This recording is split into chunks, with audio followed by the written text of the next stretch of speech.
جن کے ہاتھ پر حضرت حسین رضی اللہ تعالیٰ عنہ نے بیعت کی۔ ٹھیک ہے، اختلاف حضرت علی رضی اللہ تعالیٰ عنہ سے ہوا اور دونوں طرف صحابہ ہیں، اجتہادی خطا ایک طرف سے ہے لیکن اجر دونوں کو مل رہا ہے۔ حضرت علی کو اگر 2 اجر مل رہے ہیں تو حضرت معاویہ کو بھی 1 اجر ضرور ملے گا، اور ملا ہے۔ اس اختلاف کے باوجود، اچھا یہ جو میں نے ابھی کچھ نام شروع میں آپ کو دیے نا جو چڑھ زیادہ کرتے ہیں، وہ کہتے ہیں ہم علی کی محبت میں کر رہے ہیں، اپنے کو کہتے سننی ہے، اور وہ سمجھتے ہیں حضرت معاویہ کی برائی کرنا، برا بلا کہنا، یہ علی کی محبت کہلاتی ہے۔ اس طریقے سے علی کی محبت ہوتی ہے۔ میں ایسے لوگوں کو ایک مثال دیتا ہوں، اگر سمجھنے کی نیت سے سمجھنا چاہیں تو سمجھ سکتے ہیں۔ اگر کسی آدمی، کوئی لڑکا کھڑا ہو، اس کے والد اور اس کے چچا کی لڑائی ہو جائے، اس لڑکے کے والد اور چچا کی آپس میں لڑائی ہو، تو میں ہو جائے، بات ذرا بڑھ جائے، آوازیں اونچی ہو جائیں، یہ بچہ اب کس کو تھپڑ مارے، والد کو یا چچا کو؟ بولو، کس کو گالی دے، والد کو یا چچا کو؟ کس کا گریبان پکڑے، والد کو یا چچا کو؟ کسی کو نہیں۔ آپ با ادب لوگ ہیں اس لیے یہ جواب دیا ہے۔ جو بچہ اس وقت کھڑا رہے گا نا اور کسی کی طرف سے نہیں بولے گا، کہے گا بھائی جیسے احترام باپ کا ویسے ہی چچا کا بھی ہے، کیا کروں؟ باپ کو دھکا دیتا ہوں تو ٹھیک نہیں، چچا کا گریبان پکڑتا ہوں تب بھی گنہگار ہوں۔ تو جب باپ اور چچا آپس میں لڑ رہے ہوں اور یہ بچہ خاموش ہو، آپ کہتے ہیں بڑا با ادب ہے، تربیت بہت اچھی ہوئی ہے، بڑا با اخلاق ہے، بڑا نیک بچہ ہے۔ دیکھو حلم اور بردباری اس کے اندر کتنی ہے۔ اب اگر کسی ایک طرف سے بھی یہ اٹھ کر اپنے چچا کا گریبان پکڑے یا بدتمیزی کرے، لڑائی ختم ہو جائے گی، بعد میں کیا کہیں گے؟ یہ تھا بڑا بد اخلاق، اب اس کا کام تھا کہ ان کو تو کچھ نہ کہتا، اپنے چچا کا بھی تو خیال کرتا، وہ بھی تو آخر اس کا چچا ہے۔ تو اگر یہاں 2 صحابہ کا کسی بات پہ اختلاف ہوا تو کیا میں اگر کوئی آج بدبخت اٹھ کر حضرت معاویہ کو حضرت علی کی محبت میں گالیاں دینے لگے اور ان کی محبت میں ان پر طعن و تشنیع کرنے لگے، پھر اس بدتمیز کو کوئی نیک اور بردبار اور بااخلاق کہے گا؟ یہ کیوں اپنی آخرت خراب کر رہا ہے؟ ادھر سے بولے گا تب بھی گنہگار ہے، ادھر بولے گا تب بھی گنہگار ہے، ادھر برا کہے گا تب بھی گنہگار، وہاں برا کہے گا تب بھی گنہگار۔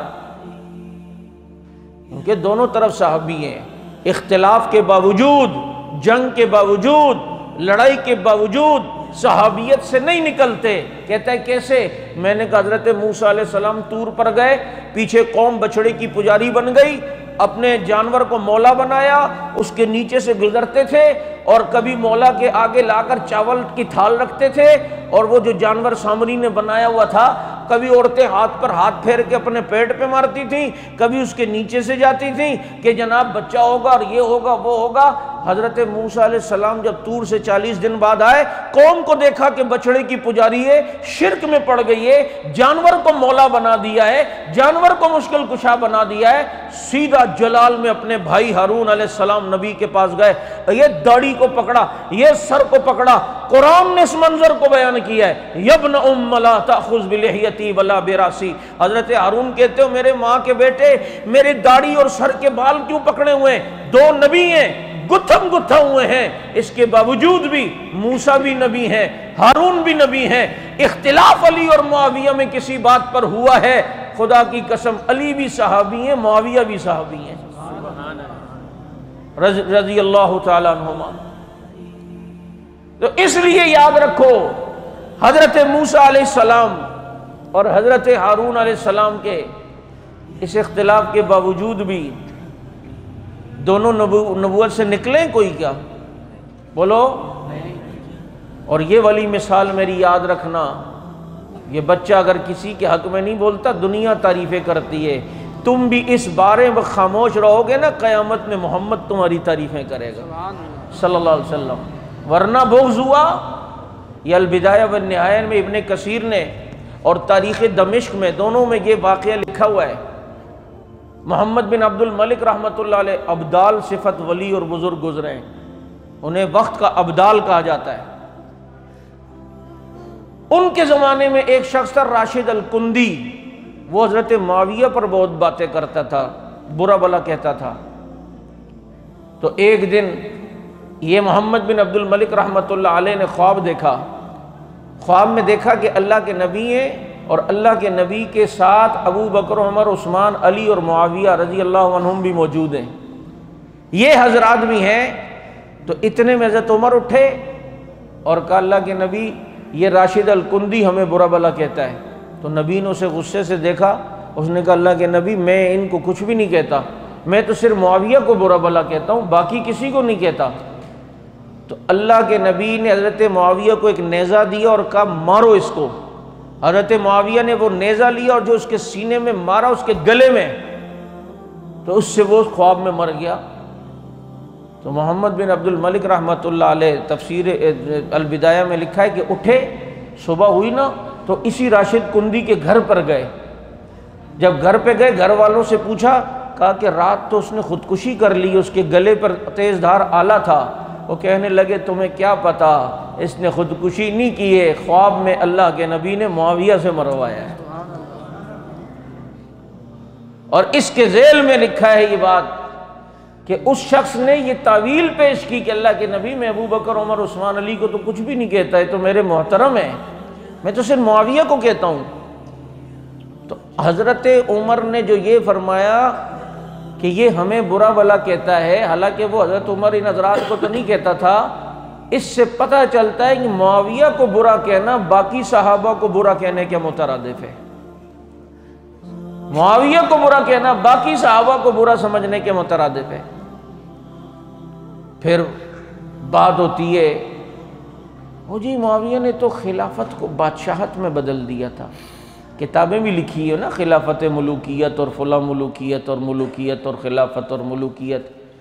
جیسے اول تو یہ بات ہی غلط ہے، اول تو یہ بات ہی غلط ہے۔ یاد رکھو ایک ہی آدمی ایک وقت میں خلیفہ بھی ہو سکتا ہے اور وہی آدمی ایک وقت میں حکمران بھی ہے۔ بات سمجھ آ رہی ہے؟ حضرت ابوبکر صدیق خلیفہ بھی ہیں لیکن حکمران بھی ہیں یا نہیں ہیں؟ اب اگر بادشاہت مثال کے طور پر اگر ہو بھی، اگر بادشاہت مثال کے طور پر ہو بھی تو بادشاہت اتنی بری چیز ہے، تو اللہ نے حضرت داؤد علیہ السلام کے بارے میں قرآن میں کیوں فرمایا وَآتَاهُ اللَّهُ الْمُلْكَ وَالْحِكْمَةَ، میں نے داؤد کو بادشاہت دی ہے۔ قتل داؤد جالوت وآتاہ اللہ الملک، حضرت داؤد نے جالوت کو قتل کیا، ہم نے داؤد کو بادشاہ بنا دیا۔ فلما فصل طالوت بالجنود، یہ پورا واقعہ پڑھیں تو ادھر یہ ملے گا کہ اللہ نے حضرت داؤد کو بادشاہت دی، اور بنی اسرائیل کو اللہ تعالیٰ اپنی نعمتیں جو گنوا رہے ہیں قرآن میں، تو گنواتے ہوئے کیا فرماتے ہیں یا قوم اذکروا نعمت اللہ علیکم اذ جعل فیکم انبیاء وجعلکم ملوکا، اے بنی اسرائیلیوں اللہ کے احسان کو یاد کرو، اللہ نے تمہارے درمیان نبی بھی بھیجے اور اللہ نے تمہارے درمیان بادشاہ بھی بنائے۔ قیامت تک کے لوگوں کے لیے ایک بات تھی کہ اگر جس نے بادشاہت میں رہنا ہو اس کے لیے کسوٹی اور معیار امیر معاویہ ہے، پھر ایسی بادشاہت کر کے دکھاؤ۔ بات سمجھ آ رہی ہے یا نہیں آ رہی؟ وہ بادشاہت وہ خلافت ہی تھی، حکمرانی وہ خلافت ہی تھی، کیونکہ جو بھی اسلام کو نافذ کرے گا، دین کو نافذ کرے گا، وہ خلیفہ ہے۔ اس دور میں ملا عمر خلیفہ ہیں، تو حضرت معاویہ خلیفہ نہیں ہے؟ بولیں ان کے کتنے عرصے بعد پیدا ہونے والے عمر بن عبدالعزیز خلیفہ ہیں، حضرت معاویہ خلیفہ نہیں ہے؟ وہ الگ بات ہے کہ 4 خلفائے راشدین ان کی خلافت کی برکات رحمت وہ الگ ہے، وہ برکات یہاں نہیں ہے اور ہو سکتی بھی نہیں ہے۔ جیسے جیسے زمانے نبوت کے آدمی دور ہوتا جائے گا وہ برکات نہیں رہیں گی جو پہلے والی تھی، لیکن اس زمانے سے تو کروڑہ درجے برکات تھیں۔ اس لیے یاد رکھیں اللہ رب العزت نے حضرت معاویہ رضی اللہ تعالیٰ عنہ کو بہت عظمتیں عطا فرمائی ہیں، بہت فضیلت عطا فرمائی ہیں۔ یہ کم فضیلت ہے کہ وہ نبی کے صحابی ہیں، انہوں نے نبی کی زیارت کی ہے، نبی کے پیچھے نمازیں پڑھی ہیں، نبی نے ان کے فضائل بیان فرمائے ہیں، نبی نے حضرت معاویہ رضی اللہ تعالیٰ عنہ کے لیے دعائیں دی ہیں۔ اللہ کے نبی نے حضرت معاویہ رضی اللہ تعالیٰ عنہ سے قرآن کریم کی کتابت لکھوائی ہے، نبی نے اپنے خطوط حضرت معاویہ رضی اللہ تعالیٰ عنہ سے لکھوائے ہیں، اور اتنی بڑی فضیلت کے حامل حضرت معاویہ رضی اللہ تعالیٰ عنہ کہ جنہوں نے 64,65,000 مربع میل پر اسلام کا ایک بے مثال نظام دنیا کو دکھایا، پرامن اور مستحکم حکومت کر کے دکھائی۔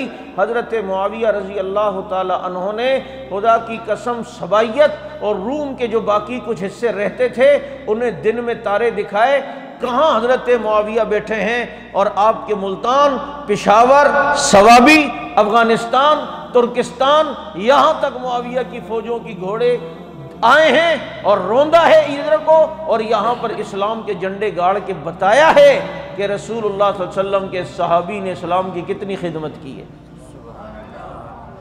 اول جیش، اللہ کے نبی نے یہ بھی فرمایا، اچھا وہ مجھے یاد آ گئی، فرمایا جس نے سب سے پہلے بحری بیڑا تیار کیا وہ جنتی ہے۔ حضرت ام حرام رضی اللہ تعالیٰ کہتی ہیں اللہ کے نبی ہمارے گھر پہ تھے، آرام فرما رہے تھے، اٹھے تو ہنس رہے ہیں، مسکرا رہے ہیں۔ میں نے کہا اللہ کے نبی کیا ہوا؟ فرمایا اللہ نے مجھے کچھ لشکر دکھائے ہیں جو سمندروں کی جنگ لڑیں گے، اور جو سمندروں میں جنگ لڑے گا پہلی جنگ اس کے لیے جنت واجب ہے۔ حضرت ام حرام عورت ہیں، وہ کہتی ہے میں نے اللہ کے نبی سے دعا کی، اللہ کے نبی دعا فرمائے نا اس میں میں بھی شامل ہو جاؤں۔ اللہ کے نبی نے وہیں پر دعا فرمائی، قبول ہو گئی۔ حضرت نبی علیہ السلام دنیا سے گئے، ابو بکر صدیق کا زمانہ ہے، ام حرام کہتی ہے میں سوچتی تھی اب لشکر تیار ہوگا، لیکن حضرت صدیق اکبر دنیا سے چلے گئے، حضرت عمر کا دور آیا، فتوحات بڑھتی جا رہی ہیں، میں امید میں تھی اب تو ضرور لشکر تیار ہوگا جو سمندروں میں جنگ لڑے گا، کیونکہ فتوحات بڑھ رہی ہیں۔